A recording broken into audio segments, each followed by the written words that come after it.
Active voice আর passive voice নিয়ে আজকে কিছু আলোচনা করব। অ্যাক্টিভ স্ট্রাকচার হচ্ছে সাবজেক্ট যোগ ভার্বের ওয়ান যোগ অবজেক্ট। বাংলা বাক্যের শেষে অ্যাকশন ভার্ব থাকবে এবং কে বা কারা কাজটি করবে সেটি উল্লেখ থাকবে। এক্সাম্পল, আমি ভাত রান্না করি, আই কুক রাইস। আমি কেক তৈরি করি, আই মেক এ কেক। আমি ফেসবুক ব্যবহার করি, আই ইউজ ফেসবুক। আমি ফুটবল খেলি, আই প্লে ফুটবল। তুমি একটি গাড়ি ক্রয় করো, you buy a car. Passive structure হচ্ছে সাবজেক্ট যোগ এম ইজ আর যোগ ভার্বের থ্রি। বাংলা বাক্যের শেষে ভার্ব যোগ হয় যাবতীয় শব্দটি থাকবে এবং কি বা কারা কাজটি করবে উল্লেখ থাকবে না। এক্সাম্পল হচ্ছে ভাত রান্না করা হয়, রাইস ইজ কুকড। কেকটি তৈরি করা হয়, the cake is made. Facebook ব্যবহার করা হয়, ফেসবুক ইজ ইউজড। ফুটবল খেলা হয়, ফুটবল ইজ প্লেড।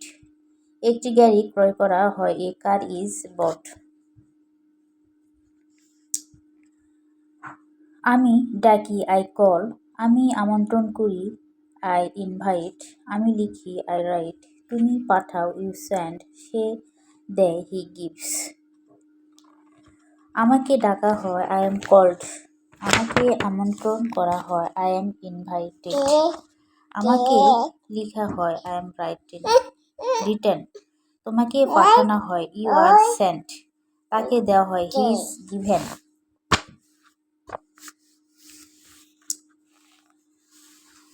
সাবজেক্ট যোগ ভার্বের টু যোগ অবজেক্ট। আমি ভাত রান্না করেছিলাম, আই কুকড রাইস। আমি কেক তৈরি করেছিলাম, আই মেড এ কেক। ভাত রান্না করা হয়েছিল, রাইস ওয়াজ কুকড। কেকটি তৈরি করা হয়েছিল, দ্য কেক ওয়াজ মেড। আমি ডেকেছিলাম, আই কল্ড। আমি আমন্ত্রণ করেছিলাম, আই ইনভাইটেড।